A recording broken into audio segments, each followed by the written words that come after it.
11th canto 14 chapter 10th verse. भगवान उद्धव को बता रहे हैं, धर्मम एकेयशश्चन्ने कामम सत्यम दमम शमम अन्य वदंती स्वार्थम वा ऐश्वर्यम त्याग भोजनम। त्याग भोजनम या तो क्लियर है। केश्चित यज्ञम तपोदानम व्रतानी नियमान यमान। कृष्ण कह रहे हैं कि भी उद्धव से कि भी भक्ति टॉप मोस्ट है,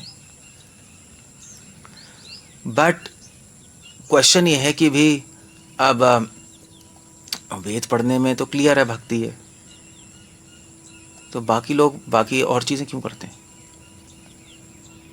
तो कृष्णा कह रहे हैं कुछ लोग वेद पढ़ते हैं, कहते हैं धर्म जीवन का लक्ष्य है, धर्म एक यशस्चन्य, ऐसे कर्मकांडी लोग।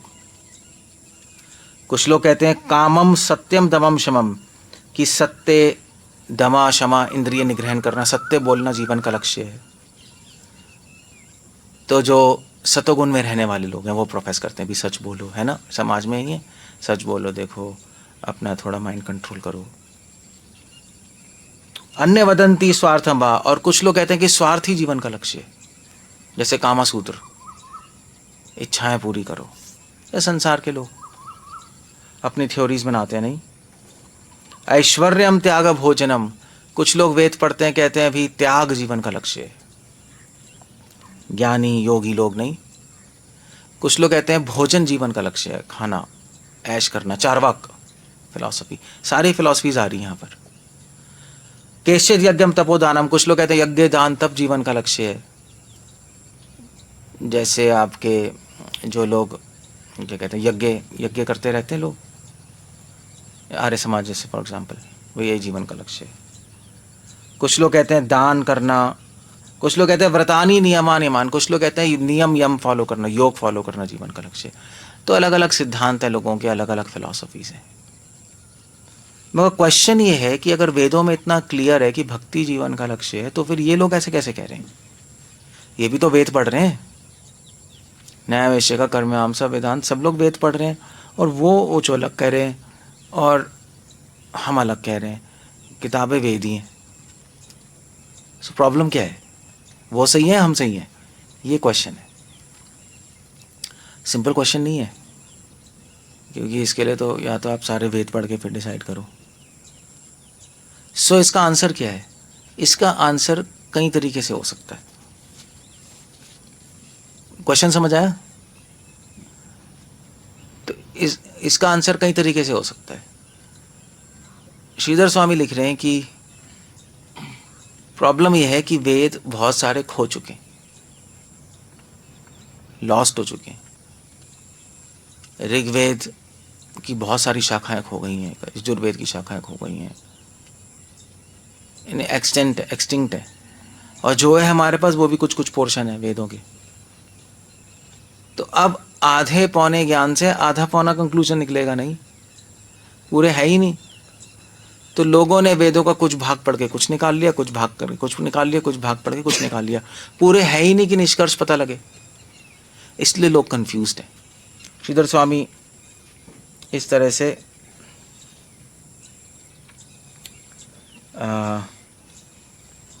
ये एक सॉल्यूशन दे रहे हैं इसका, कि भी अलग लोग अलग अलग वेद पढ़ के अलग अलग क्यों सिद्धांत अपने अपने फिलॉसफी बोल रहे हैं, क्योंकि वेद खो चुके हैं। तो क्या कहते हैं इसको, कृष्ण कह रहे हैं कि काले न नष्ट, नहीं, काल के प्रभाव से सब नष्ट हो जाता है। इसीलिए भगवान ने गीता भागवतम बोली, क्योंकि उनको पता था वेद में कन्फ्यूजन होगी पढ़ के, इसलिए गीता भागवत बोलने को बोलते हैं। इसलिए भागवत के शुरू में ही व्यास जी ने बोल दिया कि ये भागवतम वेदों का सार है, निगम कल्पतरोर गलितम फलम। सो भी आप सारे वेद पढ़ लो या आप भागवत पढ़ लो, एक ही बात है। मगर एक बात नहीं है, क्योंकि सारे वेद है ही नहीं, पढ़ोगे कैसे? इसीलिए ऑप्शन है भागवत पढ़ लो और गीता पढ़ लो। तो कृष्ण जिन्होंने वेद लिखे उन्होंने आके बोल दिया भी ऐसा है, तभी तो मानेंगे हम। कोई ऋषि मुनि बोलते रहेंगे फिर तो क्या कैसे मान लोगे? इसलिए कृष्ण को आके बोलना पड़ा गीता। ये कृष्ण का देखो भाई, मैंने वेद बनाया और मैं ही बोल रहा हूँ कि वो फिलॉसफी गलत है, क्योंकि 1000 वेद खत्म हो चुके हैं, तो निष्कर्ष नहीं आएगा सही। एक आंसर ही है इस क्वेश्चन का, क्लियर हो गया? वेद खंडित हो चुके हैं, खंडित कहते हैं इसको, खंडित हो चुके हैं।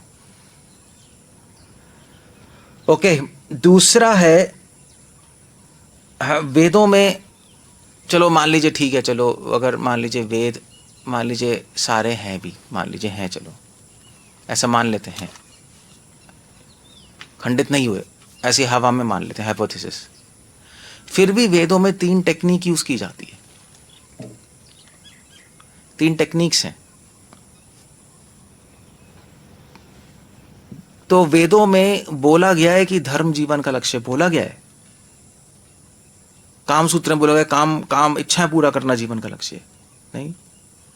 यज्ञ यज्ञ कर्म कांड, मतलब जो वेदों का ब्राह्मण संहिता में सब बोला गया कि यज्ञ करना चाहिए, स्वर्ग की प्राप्ति नहीं, ये सारी चीजें बोली हैं। तो लोग कहेंगे ये सब क्यों बोला है? ये बोला तो हुआ ही है, अहिंसा परमो धर्म। आप बताओ, अहिंसा ही परम धर्म है, भक्ति तो नहीं बोला। तो वेद ऐसे ऐसे चीजें क्यों बोल रहे हैं? तो वेदों में एक टेक्निक होती है परोक्षवाद। परोक्षवाद टेक्निक है। भागवतम में परोक्षवाद होता है कि अधिकार के हिसाब से कुछ बताना व्यक्ति को। तो ये क्या कहते हैं, 11th कैंटो में 3rd चैप्टर 44th वर्स में कृष्णा खुद कह रहे हैं उद्धव से, परोक्षवादो वेदोयम बालानाम अनुशासनम, कि बालकों को अनुशासित करने के लिए परोक्षवाद टेक्निक यूज की जाती है। एक टेक्निक का नाम है परोक्षवाद। तो होता है बालक का मतलब है जिनकी चेतना नीचे है बहुत, जो भक्ति बताओगे समझेंगे नहीं है, भक्ति है ठीक है, चेतना शरीर में पड़ी हुई है, बहुत नीचे है, उनको कितने सारे लोग नहीं समझते नहीं, तो उनके लिए परोक्षवाद है। परोक्षवाद का मतलब होता है कि वेद इनडायरेक्टली बोलते हैं, डायरेक्ट नहीं है, घुमा फिरा के चीज़ें बोलते हैं उनके कल्याण के लिए। तो जैसे एग्जाम्पल के लिए भी कोई बच्चा आप डॉक्टर के पास जाओ, तो आप कहो यार बहुत मतलब दर्द हो रहा है पेट में, सर में, डॉक्टर कहेगा यार, डॉक्टर अगर उसको कहे कि तुझे ऐसा है कि तुझे ना स्प्लैनिक सिंड्रोम है, ये क्या होता है? कि तेरे जो खून है जो जा रहे हैं ऑर्गन में, उसमें प्रॉब्लम आ गई है। कहेगा ऑर्गन खून समझ नहीं आ रहा, तो वो सीधा तो वो कहेगा नहीं, चलो मैं तुझे सिंपल भाषा में बताता हूँ। तो कहेगा देखो भी ऐसा है कि तेरे अंदर कुछ गंदे चीज़ें चली गई हैं, और तेरा जो बॉडी है वो जो अच्छी चीज़ें अंदर, वो गंदी चीज़ों से लड़ाई कर रहे हैं, और जब लड़ाई हो रही है तो अंदर बहुत सारी गर्मियाँ हो रही है, उससे तो खराब हो रहा है शरीर। अब समझ आया? समझ आ गया। मगर एक्चुअली ना कोई गंदी चीज़ घुसी है, ना कोई अच्छी चीज़ है, अंदर कुछ और हो रहा है, समझाने के लिए बोल रहे हैं, नहीं इनडायरेक्ट है, इनडायरेक्ट चीज़ें।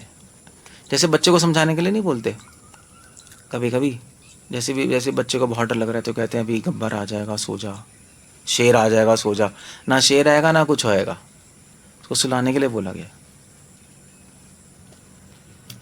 तो इसको इस इनडायरेक्ट वे में कुछ अलग ढंग से समझाने के लिए बोला जाए तो उसको बोलते हैं परोक्षवाद, इनडायरेक्ट वे में। ये टेक्निक यूज करते हैं वेद, टेक्निक करते हैं एक। तो जैसे ऐसे एक और एग्जांपल है, भी मान लीजिए आप, इस और का एग्जांपल हो सकता है इनडायरेक्ट वे में।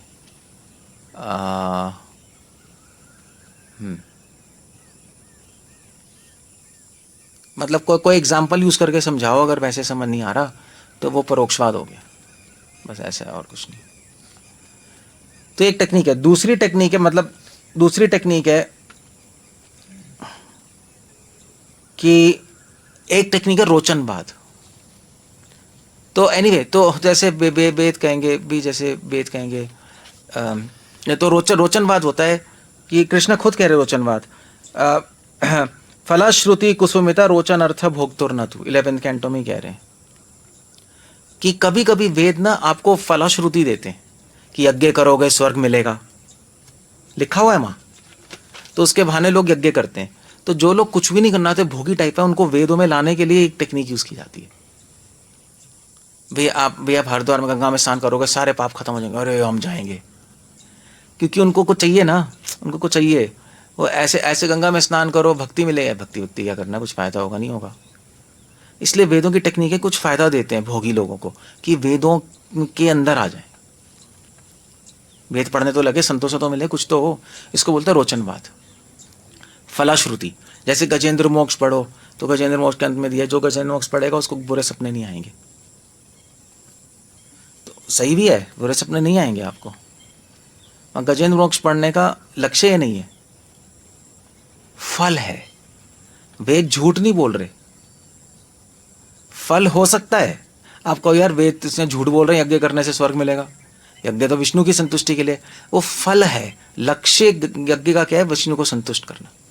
अब वो बात है, आपको फल चाहिए नहीं चाहिए। शुद्ध भक्तों को फल नहीं चाहिए होता है, मगर जो भोगी होते हैं वो फल पे ध्यान करते हैं, लक्ष्य पे ध्यान नहीं करते। समझे? इसको कहते हैं रोचनवाद। तो गलत नहीं बोल रहे वेद, बट ट्रिक कर रहे भोगियों को कि वो आ जाएं। समझ गए? जैसे गंगा में स्नान करते सारे पाप धुल जाएंगे, बात तो सत्य है, झूठ थोड़ा ना। बट ये फल है। गंगा में स्नान करने का लक्ष्य है कि भगवान हरि खुश हो, क्योंकि गंगा जी भगवान की भक्त हैं। तो जिनका भोगी टाइप के लोग फल में जाते हैं ना, कुछ चाहिए चाहिए चाहिए, तो वो टेक्निक यूज कर लेते हैं वेद।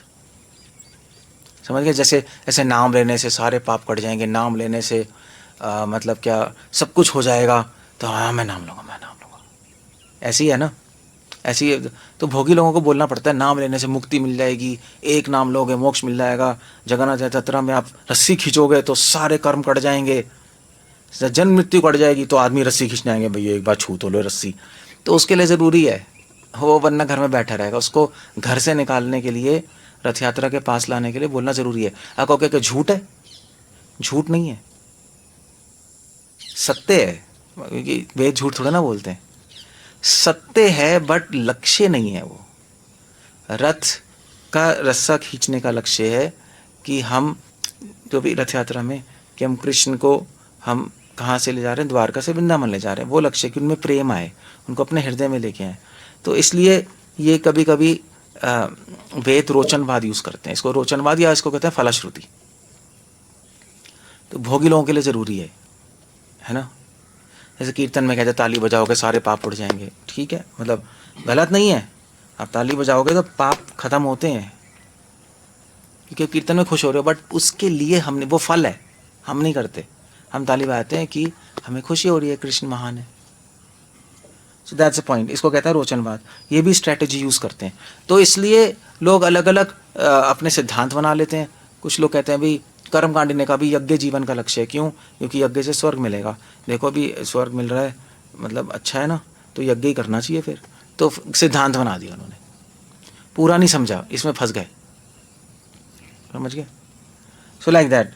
तीसरी जो स्ट्रैटेजी यूज करते हैं वेद, वो है अरुंधति दर्शन न्याय। तो समझ गए? एनीवे, तो परोक्षवाद और दूसरा क्या है? रोचनवाद। परोक्षवाद क्या है? इनडायरेक्ट वे से बोलना। समझ नहीं आ रहा तो कुछ और तरीके से बता देना, वो परोक्षवाद होता है। भाई तो भी ऐसे मान लीजिए मिश्रित भक्ति और शुद्ध भक्ति में क्या अंतर है। अब आपको बताएंगे, समझ नहीं आएगा, तो बच्चों को समझाने के लिए क्या कहेंगे? भाई ऐसे शुद्ध घी और डालडा घी।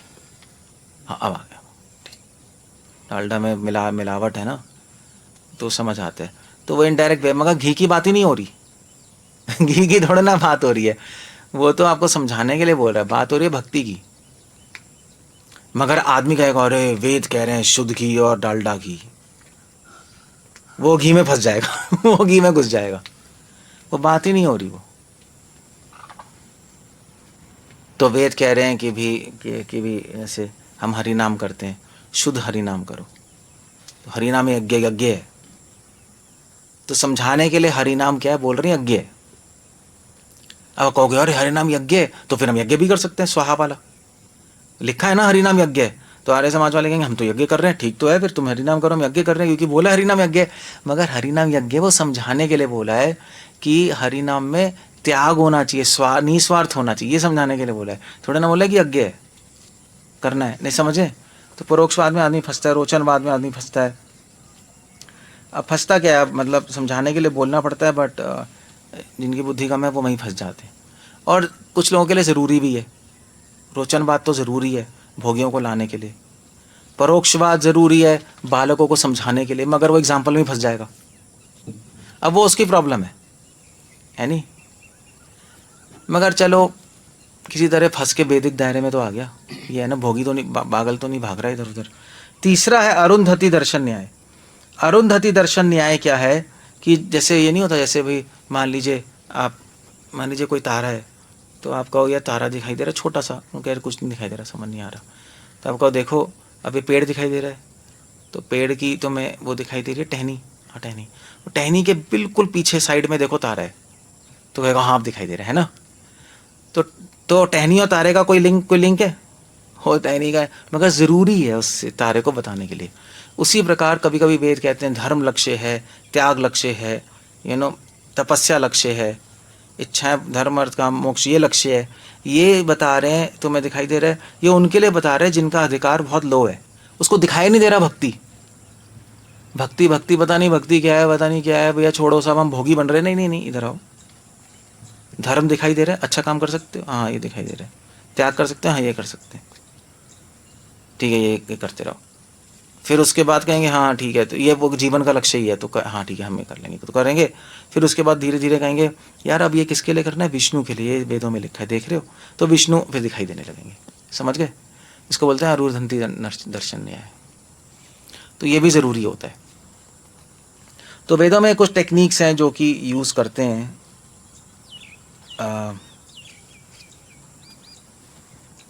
That's a point there. So exactly Uddhav ji को यही बोला कि नहीं, कुछ लोग धर्म बोलते हैं लक्ष्य, कुछ लोग काम वासना, कुछ लोग त्याग, कुछ लोग क्योंकि वो समझते नहीं कि टेक्निक्स हैं विष्णु तक ले जाने के लिए। क्यों नहीं समझ आ रहा है टेक्निक्स हैं विष्णु तक ले जाने के लिए? क्योंकि वेद खो गए, बहुत सारे वेद खो गए, तो फिर एक्सप्लेनेशन ही नहीं है कि क्यों बोला गया है नहीं। तो कर्मकांडी शंकरा में इतनी डिबेट हुई, मंडन मिश्रा और शंकरा में। मंडन मिश्रा ने कहा देखो वेदों में यज्ञ भरे पड़े हो, यज्ञ का लक्ष्य स्वर्ग बोला है। तो शंकरा ने कहा पागल है वो, यज्ञ का लक्ष्य स्वर्ग नहीं, यज्ञ का लक्ष्य मुक्ति है। तो डिबेट होती रही। अब डिबेट इसलिए हो रही है क्योंकि बहुत सारे वेद खो गए। अगर सारे वेद होते तो वेदों में लिखा होता कि हमने ये ऐसा क्यों बोला है कि यज्ञ स्वर्ग के लिए बोला है, उनके लिए जिनका अधिकार कम है, अल्टीमेटली यज्ञ मोक्ष के लिए। अब वो सारे तो स्टेटमेंट खो चुके हैं बहुत सब, तो इसलिए कन्फ्यूजन हो गई सब सारी। क्लियर हो गया? तो इसीलिए कृष्णा कह रहे हैं, कृष्णा ने गीता में क्या किया है, ब्यूटीफुल काम किया कृष्णा ने गीता में। ये रोचनवाद, परोक्षवाद, तीसरा क्या है, अरुंधति न्याय दर्शन, जो टेक्निक्स हैं जो वेदों की, उसको डिफ्यूज कर दिया। ये क्या है कृष्ण ने गीता में? कृष्णा ने गीता में सही सिद्धांत स्थापित कर दिया। नहीं त्रैगुण्य विषय वेदा निस्त्रय गुण, वेद 3 गुणों की बात कर रहे हैं। देखो 3 गुणों से ऊपर पढ़ के देख, ऊपर उठ के फिर वेद पढ़ोगे तब समझ आएगा मैं जीवन का लक्ष्य हूं। तो रोचनवाद खत्म कर दिया उन्होंने। या वो है आपका कहते हैं वेद क्या है, या विमाम पुष्पिताम भाषम, कि वेद पुष्पमयी लैंग्वेज बोल रहे हैं, फ्लावरी लैंग्वेज बोल रहे हैं। परोक्षवाद रोचनवाद खत्म कर दिया यहाँ पर। नहीं भैया ये स्वर्ग लक्ष्य है, स्वर्ग मिलेगा, ये मिलेगा, नहीं। तो ऐसे श्लोकों से उन्होंने ये सब खत्म कर दिया। अरुंधति न्याय ये खत्म कर दिया। वेदेश सर्वेर अहमेव वेद्यो, लक्ष्य दिखा दिया सीधा। देखो भी सो कृष्णा ये कर रहे हैं, सारे वेदों को फिल्टर करके सिद्धांत स्थापित कर रहे हैं। गीता की ब्यूटी है, इसलिए सब गीता पढ़ते हैं। इसीलिए तो हिंदू धर्म की किताब गीता है, क्योंकि गीता बिना पढ़े आप पक्का कंफ्यूज होने हो। वेद पढ़ के कंफ्यूज हो गए। और ऐसा भी नहीं है कि धर्म पालन करना, योग पालन करने से फायदा नहीं होता, फायदा होता है। मगर कृष्णा अल्टीमेटली कह रहे हैं गीता में, सर्वधर्मान परित्यज्य मामेकम, ये सब छोड़ो यार, क्योंकि ये सारी चीजें टाइम वेस्ट करने का बेस्ट तरीका है। तपस्या, त्याग, धर्म, यज्ञ, ये सब बिल्कुल टाइम वेस्ट है। क्यों टाइम वेस्ट है? क्योंकि ये सब करने से, मतलब ये सब करना गलत नहीं है, मगर ये सब करना जीवन का लक्ष्य मान के भक्ति साइड में करना तो टाइम वेस्ट है। गलत नहीं है, मतलब मान लीजिए आप कहो कि यज्ञ करने स्वर्ग मिलेगा, तो यज्ञ करना शुरू कर दिया, तो क्या उसका टाइम वेस्ट हो गया क्या यज्ञ करना? हाँ, उसने, क्योंकि कृष्णा नहीं है अभी, तो टाइम वेस्ट है। मगर यज्ञ करना शुरू किया, फिर धीरे धीरे उसको बताएंगे यार यज्ञ कृष्णा के लिए है, तो कृष्णा भी आ गए। फिर उसके बाद जब वो यज्ञ करेगा कृष्ण के लिए, तो बहुत अच्छा है, वो तो अच्छा ही है। तो टाइम, बिना भक्ति के ये सब टाइम वेस्ट है, ये कंक्लूजन है गीता का। यही कृष्ण उद्धव को लाना चाह रहे हैं, बिना भक्ति के सब करना टाइम वेस्ट है, भक्ति के साथ ये सब करना बहुत अच्छा है, वह आभूषण है। बट कृष्ण ने एक और आगे पॉइंट बोल दिया कि ये सब करने की जरूरत ही नहीं, भक्ति करो, ये भक्ति से अपने आप फल मिल जाएगा ये सबका। ये भागवतम में आ गया, जरूरत नहीं अल्टीमेटली, भक्ति से अपने आप सब इसका फल, यज्ञ दान तप सबका फल मिल जाएगा, चिंता मत करो। बट नेवरदलेस यज्ञ दान तपा कर्मा पावनानि मनीषिणा, करना भी है धर्म यज्ञ दान तप त्याग, तो मेरे लिए करो, उसको भक्ति के तरीके से करो, समझ गए? तो कृष्ण ने 3 चीजें बताई हैं गीता में, मतलब वेदों में एक्सप्लेन किया कि भी एक तो कुछ लोग कहते हैं धर्म त्याग, यज्ञ दान तप धर्म वर्म बिना मेरी भक्ति के करते हैं, वो तो नॉनसेंस है, उससे कुछ नहीं होता, उससे तो उसका फल भी नहीं मिलता। कुछ लोग मेरी भक्ति को मिश्रित करके करते हैं, धर्म यज्ञ दान तप सब कुछ नहीं, उससे उनको फल मिल जाता है उस चीज का। और कुछ लोग क्या है, कुछ लोग ये सारी चीजें यज्ञ दान तप धर्म वर्म ये भक्ति के स्टाइल में ही करते हैं, मिश्रित नहीं करके करते, भक्ति में भक्ति मान के ही करते हैं, अंग मान के। जैसे फॉर एग्जांपल यज्ञ है, तो आप यज्ञ कर सकते हो विष्णु के लिए, है ना, तो आपको फल मिल जाएगा उसका। मगर हम लोग ऐसे नहीं करते, हम लोग यज्ञ करते हैं कौन सा, हरि नाम संकीर्तन यज्ञ कोई भक्ति का एक अंग बना लेते हैं। हाँ, तपस्या कर सकते हो विष्णु के लिए, फल मिलेगा, ठीक है, मगर तपस्या हम क्या करते हैं, हम भक्ति की तपस्या करते हैं, सेवा एकादशी नहीं, ऐसे आज है हमारा स्टाइल ये है। और जो धर्म वर्म त्याग यज्ञ दान तब बिना कृष्ण बिना विष्णु बिना भक्ति करते हैं, वो तो जीरो है, उससे कोई फल नहीं मिलता, उससे नरक ही जाते हैं, उससे नरक ही जाते हैं। तो वेदों का स्टाइल है, तो वेद कह रहे हैं कि भी देखो विष्णु को तो मानना पड़ेगा, उससे तो कोई इलाज ही नहीं है।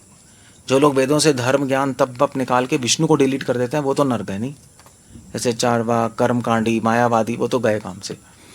मगर वेद के कहते हैं भी तुम्हें भक्ति समझ नहीं आ रही ना, तो तुम यज्ञ धर्म दान कर लो, मगर विष्णु तो बीच में है, ये विष्णु की आज्ञा है, समझ के करना है आपको, विष्णु भगवान है, वो पॉइंट क्लियर होना चाहिए, अदरवाइज कोई रिजल्ट नहीं है।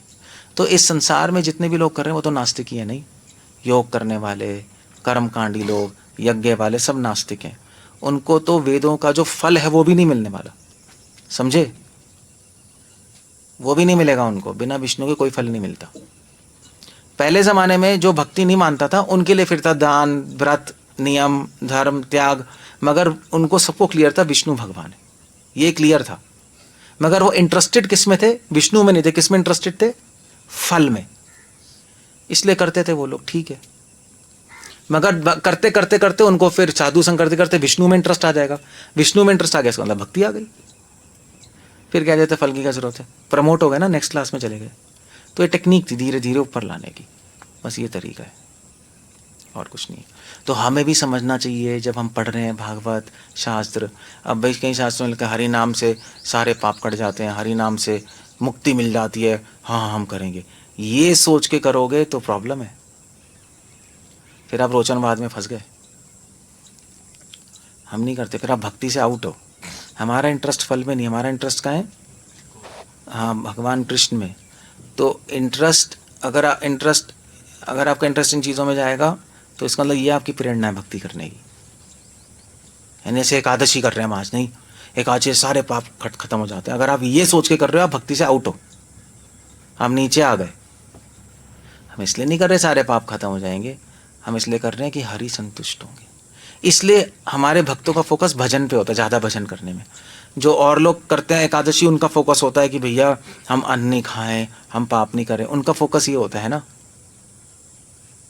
हमारा फोकस ज़्यादा इस पे नहीं होता, अन्न वन पे नहीं खाते, हमारा फोकस मैं कहा भजन पे, भजन ज़्यादा करें। ये हरि को संतुष्ट करने का तरीका भजन ही है, समझ गए? तो ये है बस, और कुछ नहीं। सो हमें भी अपने आप को बचाना है। तो अगर रोचनवाद में आप फंस गए तो मिश्रित भक्ति बन जाती है, इसलिए मिश्रित भक्ति नाम है। आप फल भी चाहते हो, विष्णु भी चाहते हो, दोनों दोनों दोनों उंगली घी में, वो प्रॉब्लम है। फिर वही हमारे पाप भी कट जाएंगे, भगवान ही मिल जाएंगे, तो बड़ा अच्छा है। ये प्रॉब्लम है, शुद्ध भक्ति नहीं है, ये बेकार है।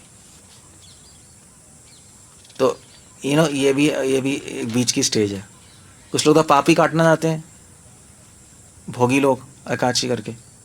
शुद्ध भक्त विष्णु को संतुष्ट करना आते हैं, पापों में इंटरेस्टेड नहीं है। हम लोग बीच में लटके, हम विष्णु भी चाहते हैं, पाप भी। हम अल्ट्रा भोगी हैं वो तो भोगी, हम अल्ट्रा भोगी हैं। वो मत बन जाना। आ गए भक्ति में तो आ गए, मगर भोगी तो छोड़ के आए, भोगी नहीं बनना, भक्त बनना आते, मगर हम बन गए अल्ट्रा भोगी। दोनों चाहिए ले। इसलिए कृष्ण एक्सप्लेन कर रहे हैं सभी भागवतम में, मत इंटरेस्टेड रहो। तभी गोपियों को एग्जाम्पल भी आप कहो यार ऐसे कैसे होगा, गोपियों को ध्यान करो यार, गोपियों पे ध्यान लगाओ। गोपियां ऐसी छोड़ के चली गई ना हस्बैंड को कृष्ण से मिलने, उन्होंने कहा भैया धर्म है, मगर हमें धर्म नहीं चाहिए, हमें कृष्ण चाहिए, चाहे अधर्म भी हो जाए। सो यू सी, वो इंटरेस्टेड नहीं थी धर्म में, है ना। भगवान ने परीक्षा देख लिया, दिखा दिया लोगों को, देखो अभी। तो ये क्लियर होना चाहिए, अदरवाइज आप फंस जाओगे, फुल स्टॉप। मतलब भक्त की बजाय आप अल्ट्रा भोगी बन गए और नीचे चले जाओगे। आए थे ऊपर जाने के लिए और नीचे चले गए, ये तो प्रॉब्लम हो जाएगी। ओके, कुछ पूछना, कुछ कहना है? क्यों? धर्म जीवन का लक्ष्य है, त्याग जीवन का लक्ष्य है। पहले ये बोलते हैं, फिर आते हैं, फिर बोलते हैं देखो धर्म के पीछे देख रहे हो, विष्णु है, बस खत्म, सिंपल। उसमें बीच में कंफ्यूज हो सकता है कि वो अटैच हो जाए। जाए। तीनों में हो सकता है, वो तो है ही। धर्म और त्याग इन सब में वही तो, सब में कंफ्यूज हो सकता है।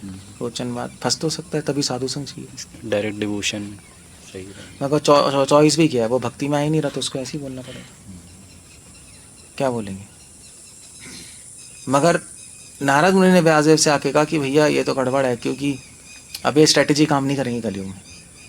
रोचनवाद, परोक्षवाद, और ये स्ट्रेटेजी काम नहीं करेंगे कलयुग में, क्योंकि लोग इतने भोगी हो गए, इतने भोगी हो गए, इतने भोगी हो गए कि तुम बता भी दोगे बाद में कि विष्णु, यज्ञ के पीछे विष्णु है, स्वर्ग नहीं है, फिर भी वो स्वर्ग से चिपका रहेगा, आदत पड़ जाएगी उसको, छोड़ेगा नहीं। इसलिए नारद मुनि ने कहा आप भागवतम लिखो, जिसमें लिखो भैया ये सब गंद है, टाइम वेस्ट है। इसलिए हम प्रीचिंग नहीं करते ना ऐसी, वरना हम भी कर सकते थे। मगर क्योंकि भोगी इतने हो गए हैं कि वो पता होने के बाद भी नहीं छोड़ेंगे। ये कोई योग करेगा, उससे योग से बिल्कुल ठीक हो गया, फिर उसको बोलो योग विष्णु के लिए, हाँ है, मगर योग से चिपका रहेगा। अरे मैं ठीक हो गया, देखो। ऐसे मैं सीखने गया था कहीं राजपुरा में, कोई है तो ऐसे मिलने गया था मैं, तो वहाँ पे एक लोग आते थे, तो एक आदमी कहता अरे मैं 30 साल से योग कर रहा हूँ, मैंने एक मेडिसिन नहीं खाई, 70 साल का है, बिल्कुल हेल्दी हो, ये वो कह रहा था। तो मैंने कहा भाई तू भक्ति करता है विष्णु? कहते हैं हाँ मंदिर जाते हैं, मगर योग इस है नहीं, सुनने को तैयार ही नहीं है। वो और फंस गया। नहीं, चलो भोगी तो फिर भी सुनने को तैयार है, ये कह रहा है मैं श्वास फॉलो कर रहा हूँ, योग कर रहा हूँ, मैं तो ठीक हूँ। तो और गड़बड़। इस नारद मुनि ने कहा ये सब हटाओ यार, ये टेक्निक काम नहीं करेंगी कलयुग में, सीधा भागवत बोलो डायरेक्ट कि ये सब गंद है, प्रोजेक्ट कई तो पत्र, चीटिंग है ये। क्लियर हो गया? ऐसे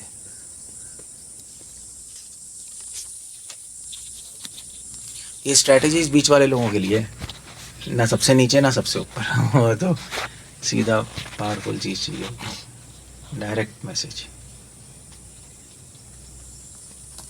इसलिए जो ब्रिज प्रीचिंग है सब गंद है जो कर रहे हैं लोग। हाँ पहले पहले योगा कराएंगे, बताएंगे नहीं भगवान के बारे में, और फिर धीरे धीरे बाद में भगवान के बारे में बताएंगे, वो उसी में फंस जाएगा, कहेगा ये सही है यार, ये तो अच्छा है, और फिर उसके बाद वो भगवान पहुँचाने से पहले आपको छोड़ के किसी और के पास चले जाएगा, यार यहाँ तो ज़्यादा सीखने को नहीं मिल रहा, उसके पास जाते हैं, ख़त्म हो गया वो निकल गया। ये सब नॉनसेंस है, प्रॉब्लम है इसमें। अगर आपको सिखाना भी है तो शुरू से बताओ कि योग का लक्ष्य क्या है, विष्णु, तब सीखो अपनी हेल्थ सही करने के लिए, अदरवाइज नॉनसेंस, अदरवाइज आप फिर फंसा रहे हो उसको। इसलिए ये सही नहीं है स्ट्रैटेजी। क्या कह रहे हो? तो वेद भी एक तरह से ब्रिज प्रीचिंग ही कर रहे हैं, बट ये रोचनवा, ये परोक्षवाद, रोचनवा, अरुंधति न्याय, सब ब्रिज प्रीचिंग है, बट नारद मुनि ने कहा गलत, कलयुग में नहीं कर सकते भाई, ये बहुत भोगी है, तो आएंगे ही नहीं, फिर ये अपने मूवमेंट खड़ा करना शुरू कर देंगे, फिर आपको छोड़ के, और कुछ नहीं करना है। ओके क्या